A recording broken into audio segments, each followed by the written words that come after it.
Hey, what's happening? What's going on, everybody? My name is Matthew, in case you don't know who I am.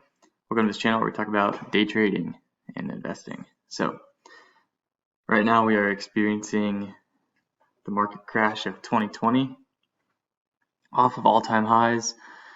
And in this video, basically, I'm just going to be showcasing what's happening, how you can prep for it, and what levels I'm actually personally looking at to start getting back in, as well as a few other things that we'll be going over in detail. So, to jump into it, this is the S&P 500. Here you can see this is going all the way back to 2019. So right now we are at levels from January of 2019. So we basically erased a year's worth of gains. So in the last year we went up 35%. All right, so that was a 35% gain in the past year, and we have now dropped from all-time highs. We've now dropped 26% in basically the last month, a couple days really, 19th of February through the 11th. So 3 weeks we've basically completely erased all those gains that we've gotten from the beginning of 2019. It's pretty unprecedented. You can see this is like even this is a pretty aggressive upward increase, and we've basically just gone straight down since then. Things that are causing this is just fear from the coronavirus. We were extremely overextended up here in the 3300s, and this is again for the whole market. If we look back at like a week, the weekly view, here you can see again super overextended. We were due for a pullback. We came back down to this level, bounced off of it pretty nicely, and then just proceeded to just crank on through it, right? So where does that leave us moving forward? So really what we want to be looking at is these levels of touch points here, so levels of support as potential targets. Something that will be interesting is this 2315 area where this wick stopped out at. It'll be interesting to see what we do there. I do think we do go and touch that for sure. One area of interest that I've actually been looking at is like if we go look at Apple, for instance.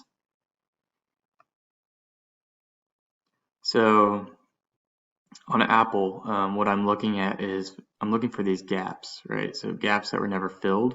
I believe that every gap gets filled. So this gap will eventually get filled from this open, but this one was actually never filled. So here you can see this is clear white space all the way to the right.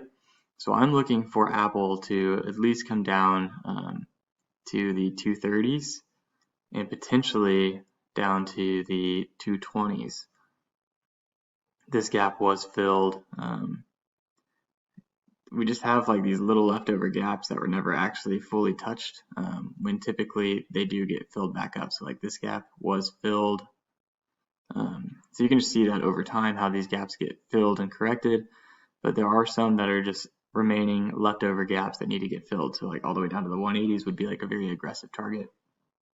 Here you can see even down here at the 158s is even more aggressive depending on what type of pullback we actually have here. So just something to watch out for as you begin looking to maybe buy back into stocks because you are buying into the fear, which is what you should be doing, but just keep in mind that there are targets that are lower, right? Very healthy targets, 158, 180, things like that, this 230, 220, all of those are healthy targets that I think we could end up seeing get filled. So as you're looking at your future prices, like on the S&P 500, the Nasdaq, just keep in mind that there are those targets on the underlying assets that do need to get filled, which would lead to a larger move in the futures. So moving forward, how do you actually trade this? Well, today I'm looking at like the daily here. We did have a limit down going into this morning session. We opened up super short. We had a circuit breaker at 7%. The next circuit breaker will be at 13%.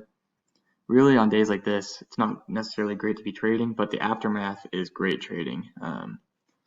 Another big thing to note here is that when in circumstances like this, this is when like a service like Top Step Trader comes into play, where you can risk other people's money and you split the profits. You don't want to be trading your personal account necessarily on days like this where the market is just going crazy. It's best to mitigate that risk and put it on someone else's account. In order to become a Top Step trader, you do need to pass their combine. It's those first links down in the description below. They have a normal combine to get a funded account, as well as a swing trading combine, so you can hold overnight positions. Both are great, been funded in both, have lots of videos that you can go look at.